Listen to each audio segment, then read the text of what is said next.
What's up, everybody? Welcome back to Twisted Life of TV. I am Poetry. You are here for the Handmaid's Tale Season 1, Episode 6, A Woman's Place. We are recapping Season 1 to show exactly how we got to where we are now. Season 6, the final season of the Handmaid's Tale, began April 8th, which is today. I thought it was tomorrow, but it's today.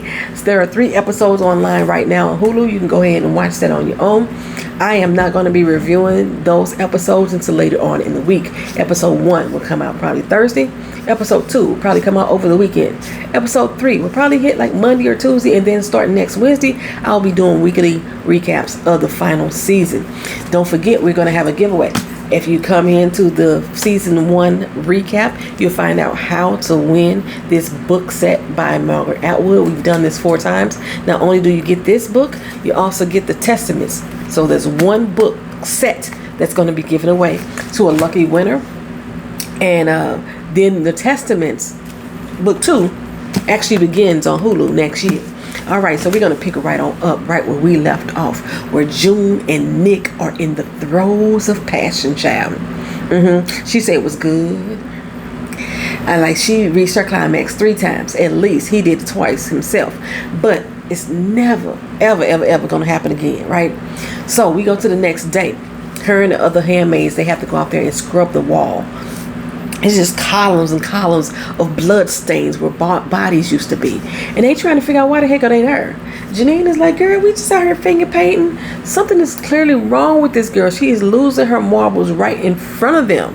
And Elma say, no, it's because we need to make everything look pretty. Okay? Because guests are coming to town. Foreign diplomats should be arriving. Now, remember when Fred went on his trip, he came back and said he had some trade negotiations with Mexico. So I'm thinking this is who this is. And they are coming to the Waterfords. But what can they possibly want to trade with Gilead? What do they have to offer? They don't have nothing to offer but women as stock. Okay? The same way they did us in the slave trade. So once the women finished scrubbing the walls, they began to file away. And I'm going to see if I can paint this scene for y'all. They started to walk away slowly. And there's this slow, heavy wind you could hear on screen as they walked away. It was like a loud whisper blew through the air.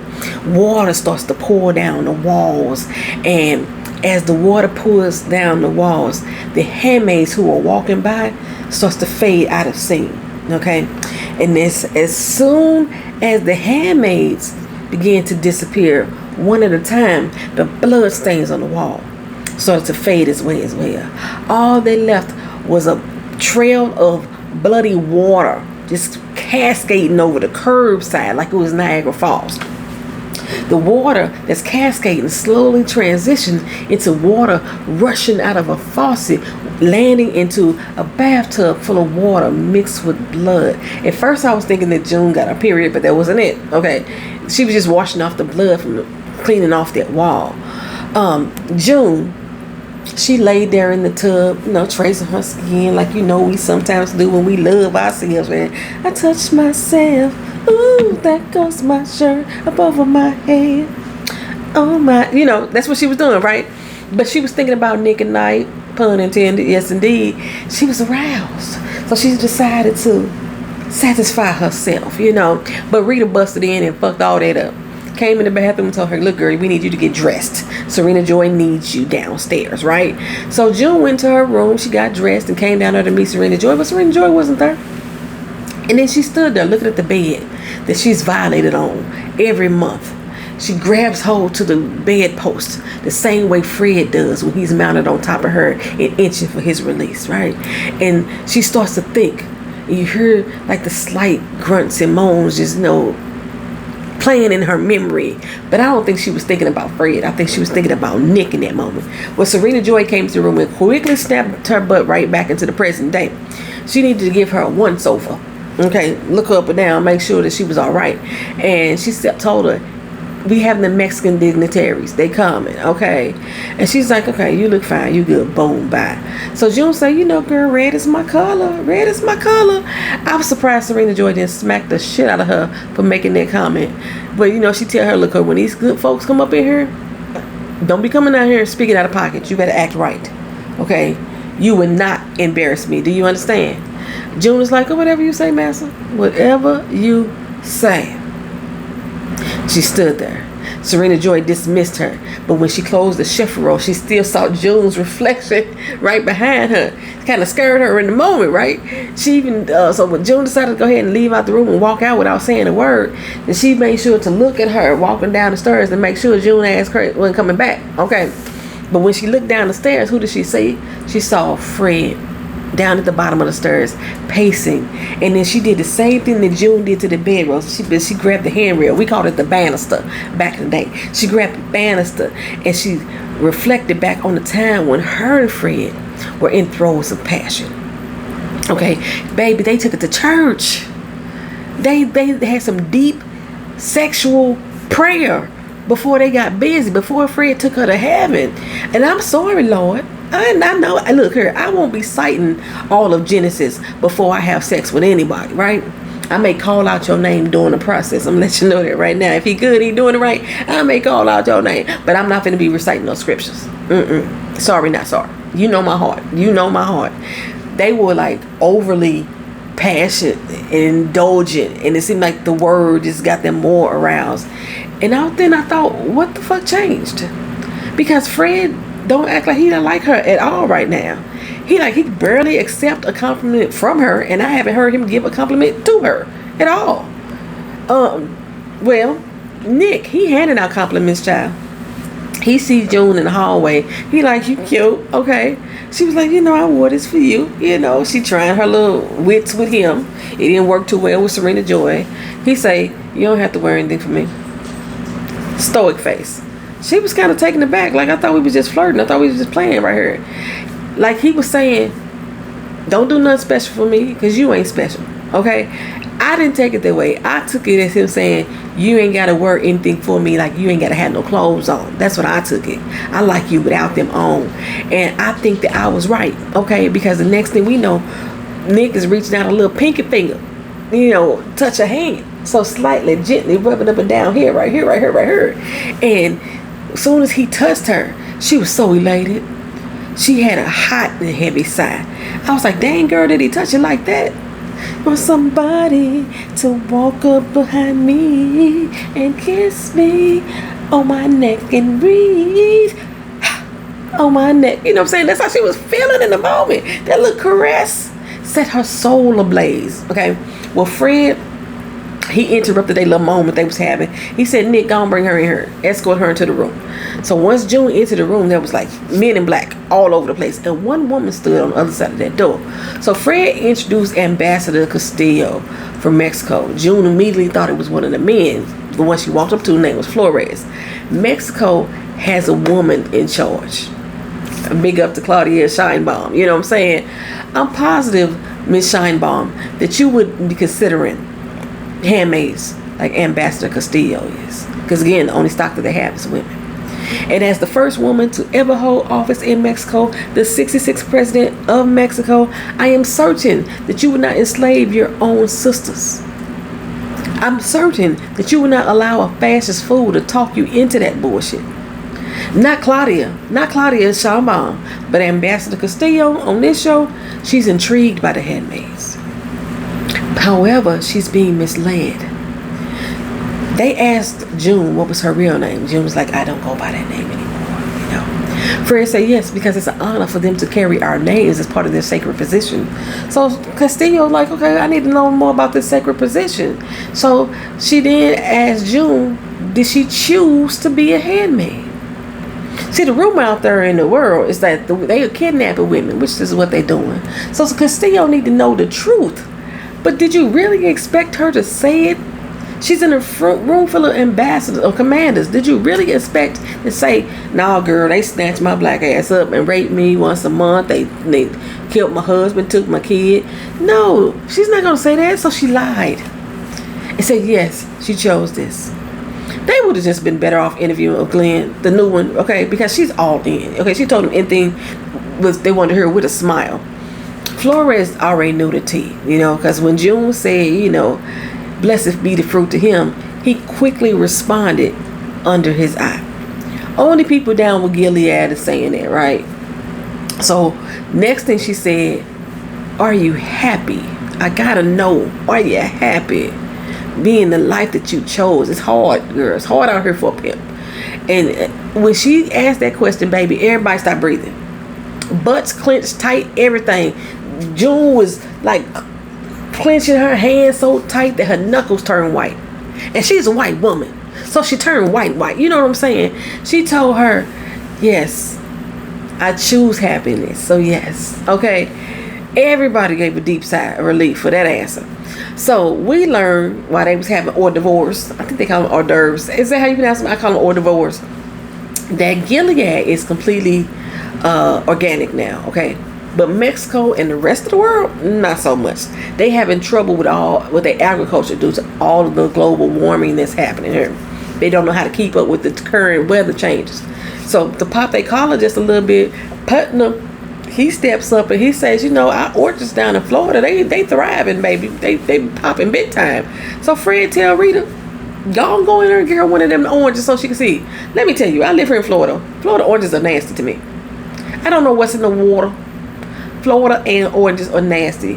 I like oranges from California. I like oranges from the other Caribbean islands. When I go to other islands to taste them, they ain't got shit. Florida orange is not good to me. Okay, but that's just me. Okay. Something was on my damn mouth. Okay, so anyway, Putnam say, we got a lot more to trade, if y'all act right, and blessed be the fruit. Okay. Castillo said, okay, well, riddle me this. I want to know that what the women who we didn't even know was in the room, the women, the quiet voices in the room, how do they feel about Gilead? Well, child, you done came to the right room because they gonna sell you a pipe dream. You got Naomi over there, you got Serena Joy over there, and some other little wenches that's over there too. Hell, Naomi even got a baby to show for it, so she got a lot to say. Well, Castillo is not too sold on the clown show. She sold at all. So Naomi is trying to tell her, no, it's all good over here, girl. It's all good over here. And then so she asked Serena Joy, well, how you feel? Serena Joy said, I'm just blessed to be a servant. That's all it is, okay? So Castillo then quotes right from a book that Serena Joy wrote before, okay? Never mistake a woman's meekness for weakness. Fred is like, oh, you clever, huh? You clever. Castillo said, I just read it again on the plane. Okay? Serena Joy, to her, had an interesting perspective on domestic feminism. But it's nothing new. Let me tell y'all. Let me educate y'all a little bit, just in case y'all didn't know. There was a woman back in the 1970s named Phyllis Schlafly. It might be Schlafly, but Schlafly sounds better to me because she's a fucking fly, in my opinion. Needs to be swatted. She should have been swatted a long time ago. But anyway, they didn't call it domestic terrorism. They just called it They didn't call it domestic feminism. They just called it anti-feminism. Okay, so she led what was probably called one of the most successful crusades against equal rights. Okay.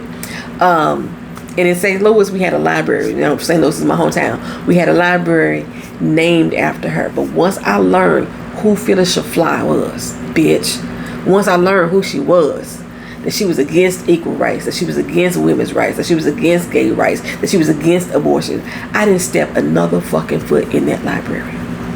Not one more foot in that library. Schlafly wanted us to stay home, be barefoot and pregnant, while she was a walking fucking contradiction herself. Because she wasn't a housewife. She was a lawyer. She was a politician. And like Serena Joy, she had wrote a book too. Okay, there was a series on Hulu. I've tried to get y'all to watch this, child. When I was watching it, it was about Phyllis Schlafly's life and how Phyllis Schlafly went up against Gloria Steinem, who was a feminist. Now, I hated that bitch. Schlafly, the whole movie. I hated the whole movie. I wasn't feeling it for Steinem really either, because she fucked over Shirley Chisholm, used black people to help push her agenda and further her cause the same way that I see a lot of feminists do now.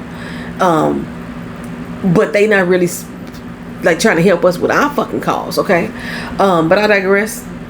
Anywho, if that movie is still on Hulu, I recommend each and every one of you to watch it. It's a miniseries called Mrs. America. Kate Blanchett played Schlafly. I hated her. Kate bodied the fuck out of that role. The same way I feel about Serena Joy.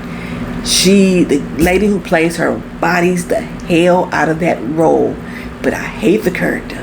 Aunt Lydia bodies that role. I hate the character. Child. Anyway, check out Mrs. America if it's still on Hulu. Anyway, back to Castile. She was politely calling Serena Joy out on her sharp change of heart, from the woman that she was. The person that stood before her, the person that wrote that book ain't the same person. That person had passion. That person had grit. That person would riot if need be. That person had a long ass arrest record. Okay, Serena Joy is like, yeah, I used to be a loose screw back in the day, but now I'm a daughter of MAGA. Okay, I've learned my place.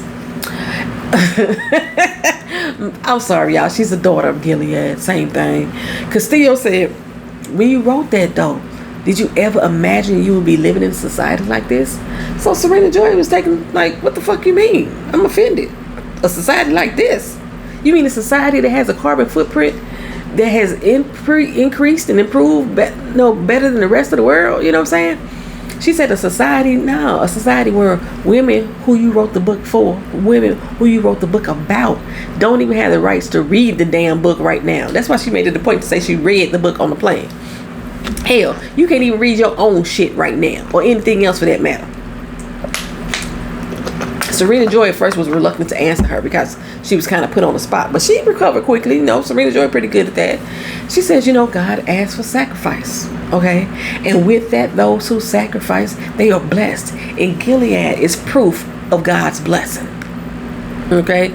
Fred was proud of his two chicas, for doing a good job, talking about June and Serena Joy in the face of the doggone ambassador. But he was pissed, honey. He was pissed, like, I should have invited the wives. And Serena said, you making a dinner at your house. How could you not invite the wives? How would that look? Fred said that we don't make these deals, these trade deals.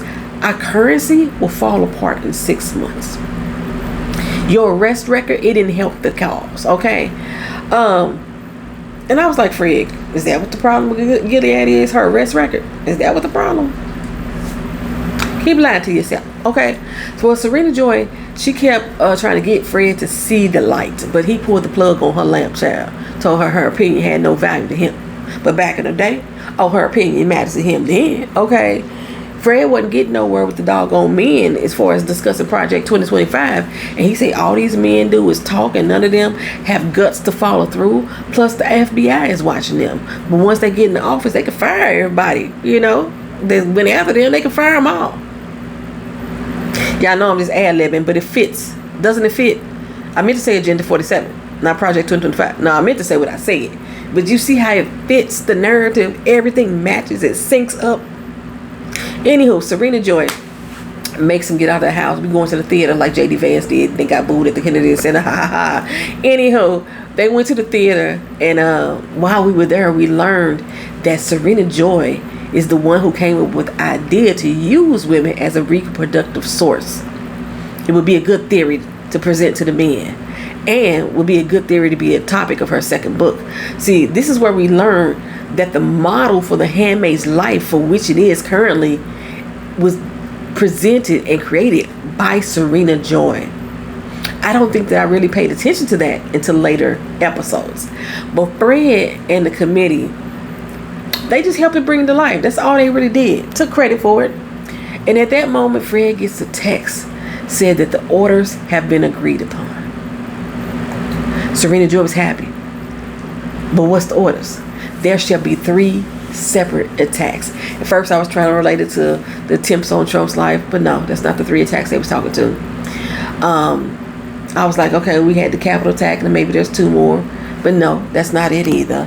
What it was, the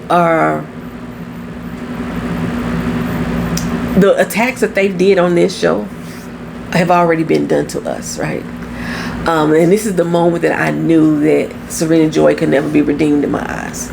Remember how all the fans fell in love with Negan once he joined up with the family on The Walking Dead?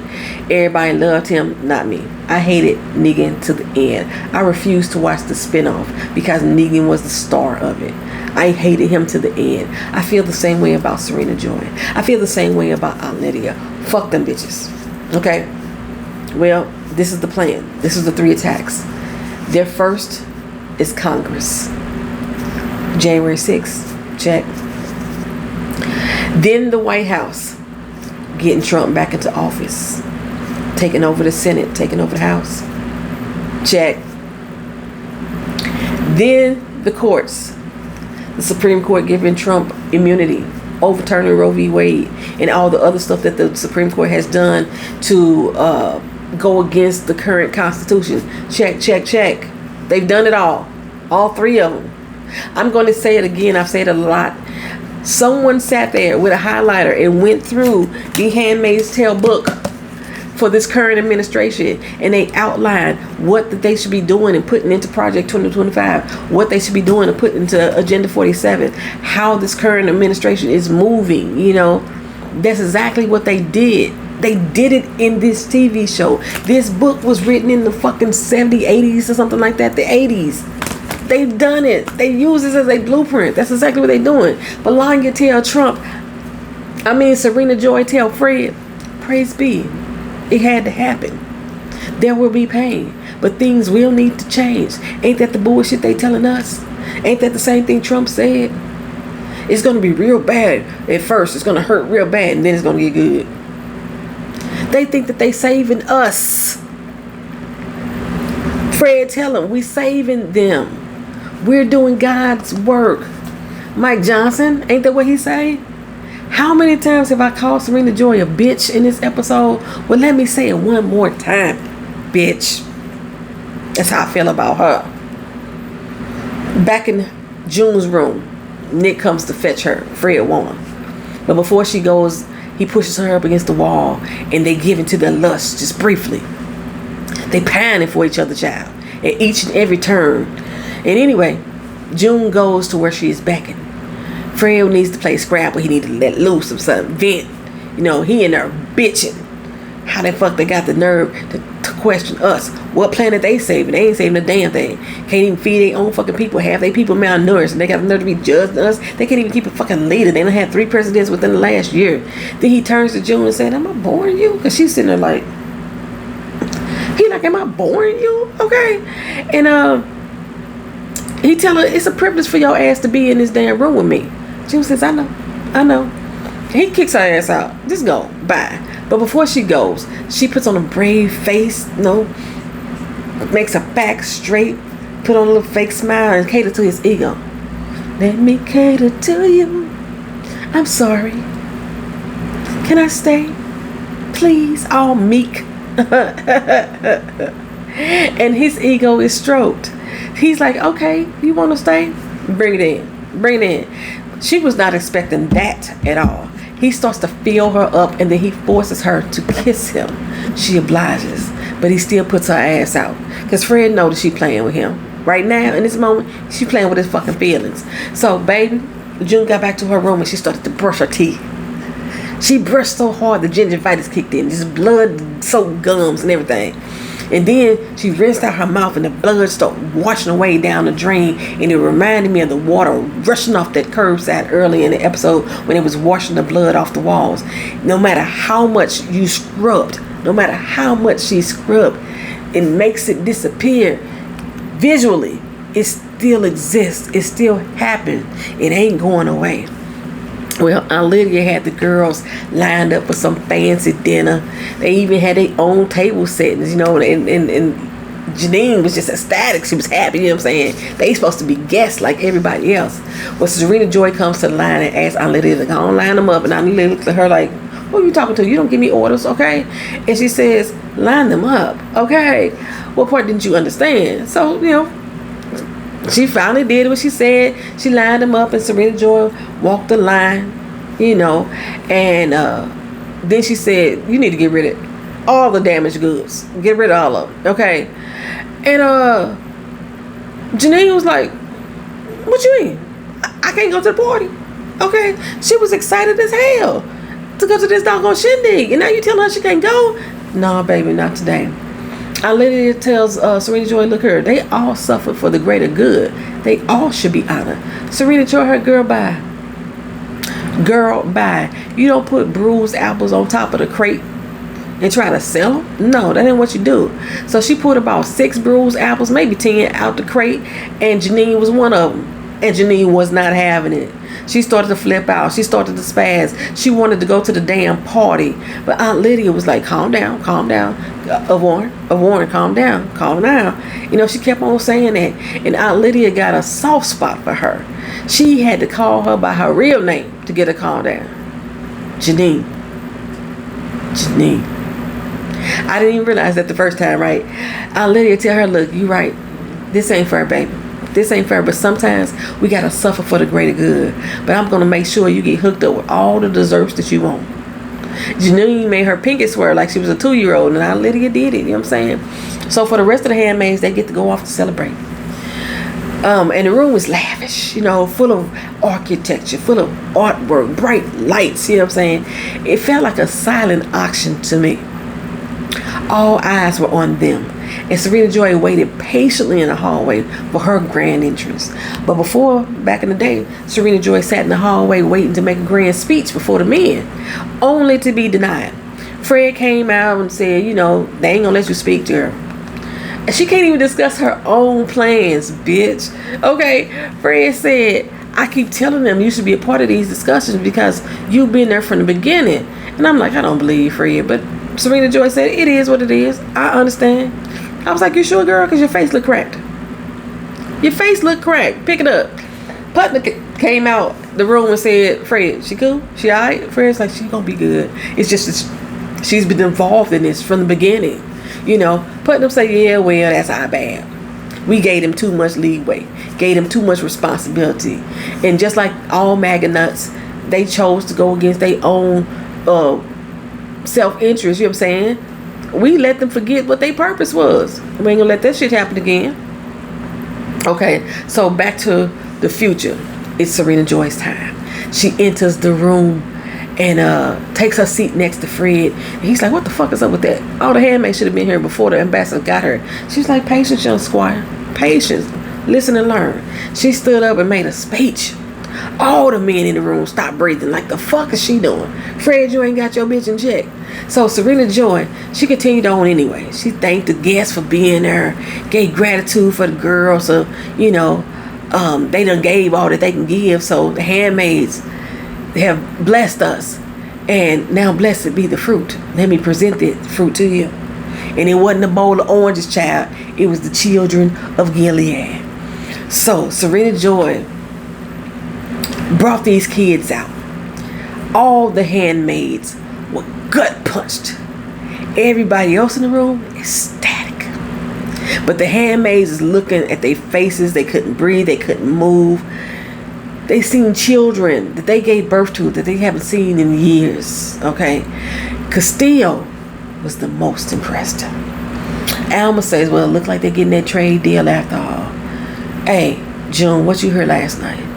June was like, I don't know. Why do you care? Alma say, nothing. We ain't heard nothing. No dates, no schedule, nothing. June said, what difference does that make? Who cares about fucking oranges being traded? And I'm like, June, girl, you're not that dumb, are you? You're not that dumb. They do not care about no fucking oranges. Again, Alma tell her the same thing I said. The only thing that Gilead has that anybody wants is red tags. June is like, what's a red tag? Us, dummy. They want to trade for handmaids. This is the dystopian slave trade happening right now. So we flash back again to when Serena Joy was trading in her fucking morality. Fred was off to his meeting saying that she should be there too. But she says, no, I found my place. It's her house. And now she has going to make it a home. So we see the Marthas, they were cleaning out nearby homes. And you see Nick set a box of books down by the dumpster. On top of the box was A Woman's Place, written by Serena Joy Waterford. Out goes that version of Serena Joy, along with the trash. Fred gets home from his meeting and Serena Joy is pressing him to start the next phase of getting the handmaids. But instead, they take this moment to indulge in the flesh. And I would guess sex must have been forbidden unless you were procreating at this particular time. But speaking of forbidden, June, she creeps off into Nick's loft. He never got windows closed, child, when she go there, but I guess it don't really matter. She was in there freaking the fuck out about what she should have and could have said. And Nick was like, you tripping. You was in a room full of commanders. There was nothing you could do. I mean, she could have said something. It would have put people on alert. But it may not have fared well for her. And the fucking ambassador might have been caught up too and made a handmaid or a mark or something like that. She probably never made out the room. Because I was like, Flores is on their side for real. Anytime that Nick is around the house, he's always telling June how unsafe it is for her, you know. But now she in his apartment with the windows all open, and she trying to leave because she realized what the fuck she doing. Like, hey, this ain't safe for me here. But he encouraging her to stay. Make it make sense, Nick. Because she like, if I get caught, I'm the one that gets into the fucking colonies. You get caught, nothing happens to you. He's like, no, that's not true. She said, I told them motherfuckers I was happy. Do you hear me? You don't get raped like I do. You don't get bent over and get a dick stuck up your ass. Okay? Nick is like, girl, just sit down and spill. Chill out. Let me talk to you. Okay? You want some water offered? Okay? I really dislike Nick. I really dislike him. But she's like, my name is June. Stop calling me that. Nice to meet you, June. Okay? The next day, June was heading out. Castillo came by. She wanted to bring June a box of chocolates, you know, this little gift for her being so open the other day. And then said to her under his eye, I said, fuck, they done got her. They done got her. She done bought in. June said, I lied to you. I can't even take this shit no more. I lied to you. Everything I said was a lie. And she told her about everything that they do to them. And about the fact that it wasn't a choice. Told her about the fact that they kidnapped her child, kidnapped her as well. And Castillo's like in shock, like, oh my God, I'm so sorry, because she's already signed the ink. The ink is dry on the paper. She's made the deal, and she's like, no, bitch, don't be sorry, do something, you know. And Castillo tell her, I can't help you. And I was like, yeah, you can help her. You can get some handmaids and trade them and set them free. But she's not going to do that. Why? Because there hasn't been a child born in her country in 6 years. They're dying. And June said, mine already dead. Okay? Fred walks in like, what's really going on here? What you talking to her about? She said, oh no, I'm just giving her a gift. You know, I got one for Serena Joy too. So Fred escorts her over to Serena Joy, leaving Flores in the room with June. June could not fight back her tears. Then Flores shocked me, child. He said, wait, I want to help you. I was like, wait a minute, I thought he was with them. I want to help you. June is like, whatever. And she tried to keep walking. He said, no. I don't know where your daughter is. I can't help you with that. But I can get a message to your husband. June stopped her dead in her tracks. Because her husband is dead. The last that we heard, he got shot in the woods. And then they came chasing after her, remember? Well, he said, I can prove it to you. Your husband's name is Luke Banco. Gave his name, his birthday, his city of birth. That was him. And he's alive, y'all. Luke is alive. He put a pen and paper in her hand and said, hey, write whatever message you want to write to him. I'm going to try to get it to you. And that's how the episode ended. I'm going to try to get it to him. That's how the episode ended, child. I don't know why I didn't remember that part. If y'all remember, because y'all watched the other seasons with me too, did we ever hear if Flores got Luke that message? When we finally met up with Luke, I don't remember him ever mentioning that Flores got a message to him from June. Because he thought she was dead for a long time. Anyway, child, thank y'all for watching. Thank y'all for being here. Like, comment, share, and subscribe. Again, I'm going to finish dropping out season 1 before I even roll into the new season, child. Take your time. Sit here, listen, watch with us. Have a good one. Peace.